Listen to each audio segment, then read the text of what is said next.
Straight ahead on 12 News, an extremely rare achievement that happened not once, but twice at Park Center High School. To have two from the same school is pretty amazing. Plus, what must feel like a hole-in-one for a Brooklyn Park golf course. People really love it. I have heard no negative comments about the renovation. But first, something fishy going on at Area Lakes. 12 News starts right now.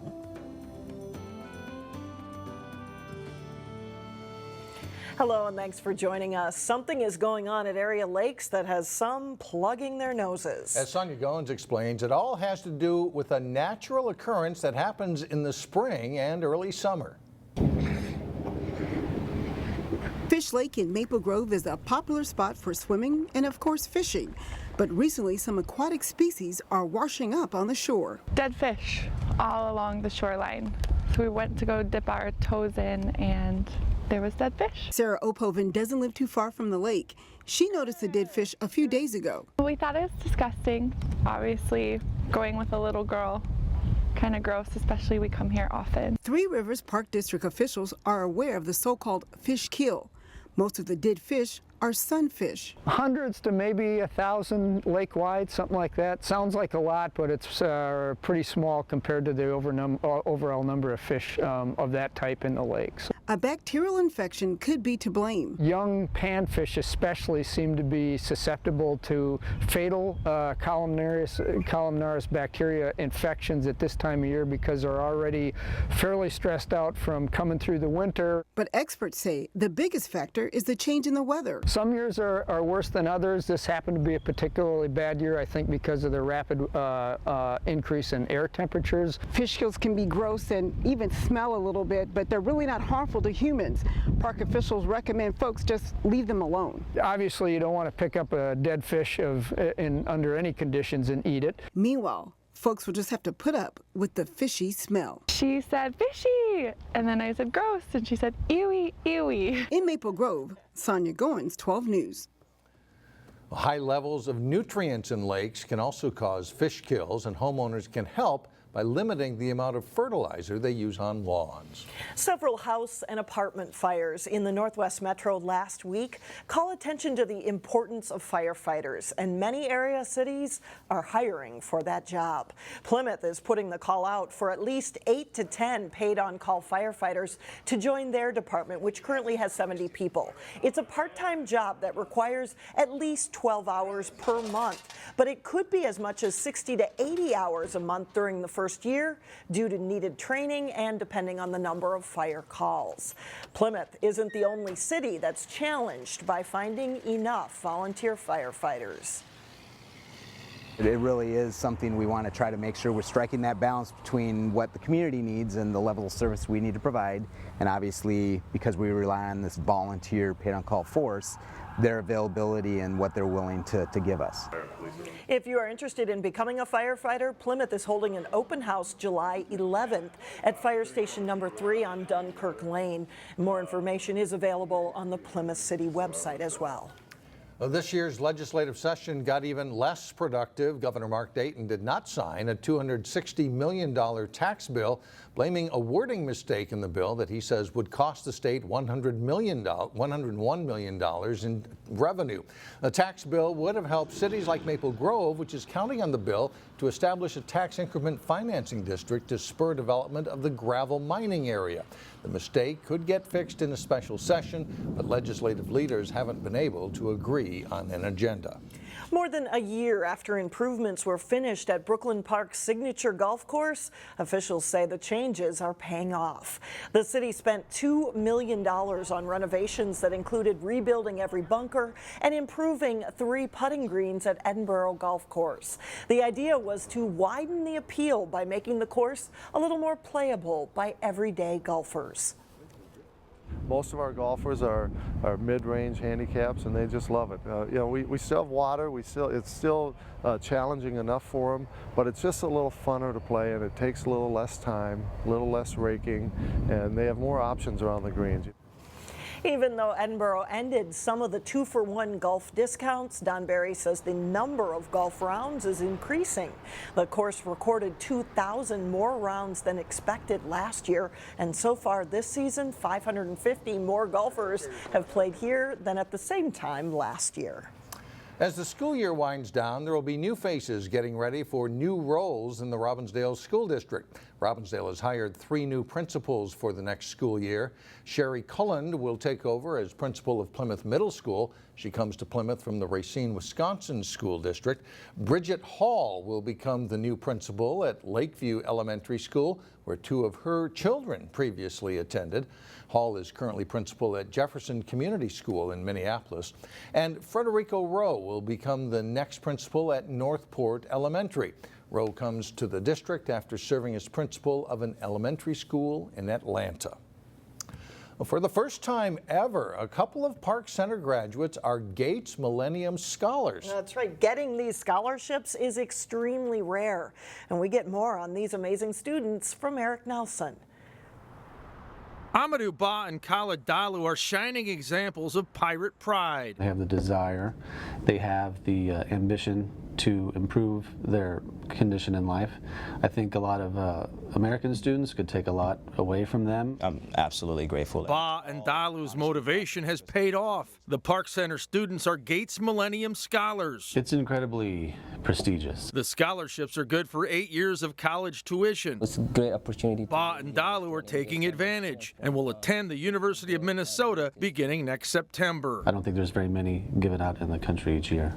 So to have 2 from the same school is pretty amazing. It definitely feels great.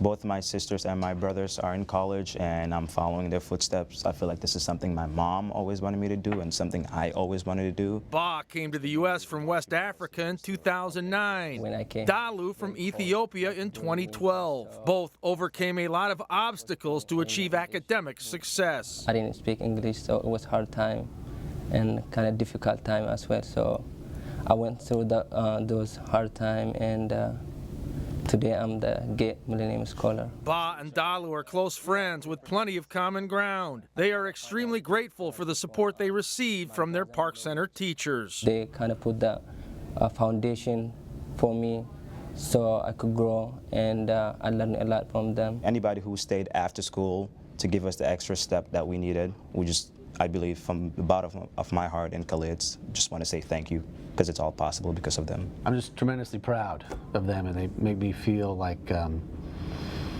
don't know, I've done some good. In Brooklyn Park, I'm Eric Nelson, Channel 12 News.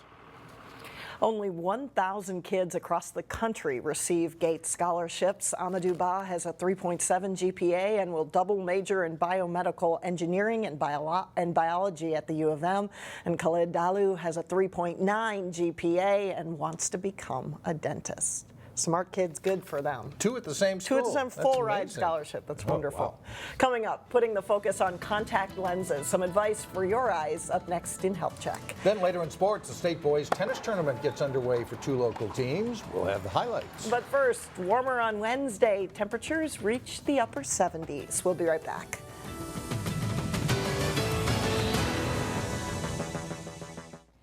Welcome back. Some news on the restaurant front. A new Thai restaurant is moving into Maple Grove. Hong Thai is taking over the former Mongo's Grill space on Fountains Drive. And you may be familiar with Hong Thai. The owners have locations in Albertville and in Rogers. They decided to expand to Maple Grove because of the number of to-go orders that they take from Maple Grove customers at their Rogers restaurant. An estimated 30 million Americans wear contact lenses. And when cared for properly, they can help correct vision problems, but are they always right for children? In today's Health Check, Delane Cleveland has more on what parents should know about contact lenses. With the school year coming to a close, children will have a lot more free time on their hands. Many will enjoy time outside, but according to doctors at the Eye Care Center in Maple Grove, the summer is also a good time for parents to discuss the option of contact lenses with their kids. Oftentimes, if we can start a child right when school's getting out, it's a smoother transition into contact lenses. Then they're hitting the next school year ready to go. Optometrist Tina McCarty says contact lenses can be a great alternative for children who don't always want to wear glasses, regardless of age, especially if the child is responsible. Oftentimes, if you can watch a child do good grooming habits, keep their household chores and their schoolwork in order, then they're showing responsibility to care for a contact lens too. After all, caring for contact lenses requires thorough hand washing and proper storage to prevent infection. Infection can lead to scarring, and scarring can lead to loss of vision. So it can be actually very dangerous. However, the contact lenses have gotten to be a lot safer, especially with the advent of single-use contact lenses. If a family decides that contacts are the way to go, you know, most people are great candidates for contact lens. A child will require a couple of visits to the eye doctor, typically starting with a comprehensive eye exam, then follow-up visits to be fit for lenses and to receive training on how to insert and remove them. You know, the difficulty becomes in how motivated the child is. If a child is motivated, if anybody's motivated, we can do anything. In Maple Grove, Delane Cleveland, 12 News. And optometrists say contact lenses should never be the only method of vision correction, and that children should still have glasses handy for when they are sick or when their eyes need a break from contacts. Well, coming up, the hunt begins for one lost potato. But first, Champlin Park saves its best for last in a section baseball thriller. Jay Welcox has the highlights coming up next in sports. The state golf tournament is coming up, and so the latest is that we have several people qualifying. That's right. It all comes down to kind of that one big day where you have to play well, and fortunately for a lot of them, they did, and they're in the state tournament. Day 2 of the Section 6 3A golf tournament brought back the top 4 teams and top 16 individuals from last Thursday's first round. A windy morning to start play at the Ridges at Sand Creek course. Sarah Sontowski of Armstrong chips on the 9th hole and puts this shot close. The Falcon senior shoots rounds of 78 and 80 to qualify for state, along with teammate Shelby Kiefer. Julia Hall of Hopkins doesn't really care for this tee shot here, but she plays well overall, coming in with a 2-day score of 159 and is also headed to state. Hannah Hiring of Wayzata drops a nice birdie putt on the 7th hole. Hiring just misses making state, but her teammate Amy Burnham does qualify. The girls medalist is Hannah Hankinson of Team Champion Edina. She shoots rounds of 70 and 77 to win by 9 shots. To the boys play, Ben Frazzini of Wayzata nicely saves par on 17 with this putt. His rounds of 76 and 76 get him to state. His teammate Daniel Chi is also going to state. He finishes a shot behind Frazzini as Wayzata's team finishes second behind Edina in the section. Daniel Nemi of Armstrong chipping for eagle on the 18th, and he comes close to putting it in. Nemi makes birdie on the hole and shoots 154 for the tournament to grab the final state qualifying spot along with Matt Wall of Hopkins. The state class 3A tournament is next Tuesday and Wednesday at Bunker Hills in Coon Rapids. Champlin Park's baseball team lost to Totino Grace earlier in the Section 5 4A baseball tournament. That put the Rebels on the brink of elimination in the section tournament as they face Centennial in St. Paul on Monday evening. Third inning, and the Cougars' Wyatt Chaposter delivers a clutch single to left. Noah Greenswag and Levi Falk both score, and it's 2-0 Centennial. Bottom of the third, Champlin Park gets one back. Riley Johnson singles to center, scoring Alex Backridges, and it's 2-1. Top of the 7th, and the Cougars add 3-1 looking for more, but the Rebels play the rundown perfectly. Eric Pearson across to Aaron Klepner at third, who tags the runner out, ending the inning, and a huge boost for the Rebels coming into their final at bat. And they do rally with the bases loaded and 1 out. Jeff Wheeloggy will come through with a base hit to left. Cal Hansen scores, and then Klepner slides in next with a tying run, and it's a 3-3 game. And Zach Loven wins it for the Rebels. He singles to right, plating Pearson with the game-winning run. The celebration is on. Champlin Park rallies to win 4-3. The Rebels face Totino Grace for the Section 5 championship Wednesday night at CHS Field. Spots in the Section 5 lacrosse finals were up for grabs in the semifinals Monday night. Benilde at Bracken girls, and it's a good one. Benilde's Alexa Tatarin goes to the net to score a second half goal. That ties it up 12-12. From the free position, Breck's Grace Taylor to Polly Burns for the goal. The Mustangs retake the lead 13-12. It's the Red Knights' turn. Emily Schmitz with a couple of great moves to get free, and she scores to tie it again. It's 13-13 with just over 3 minutes left, and we go to overtime.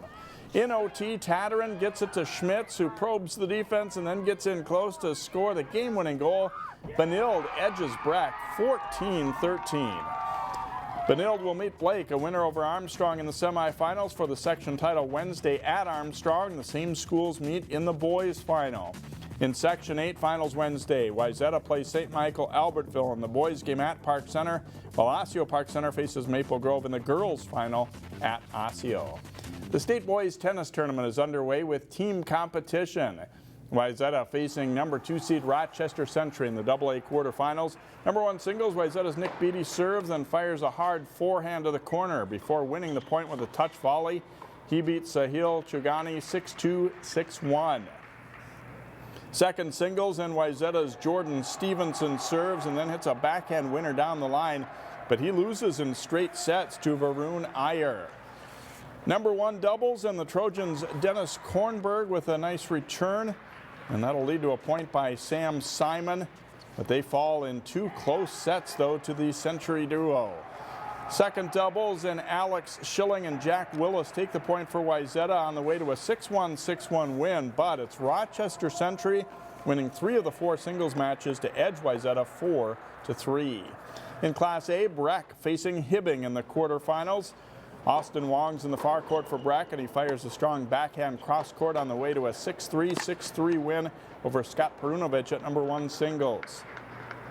Second singles, Breck's Lewis White is in the near court.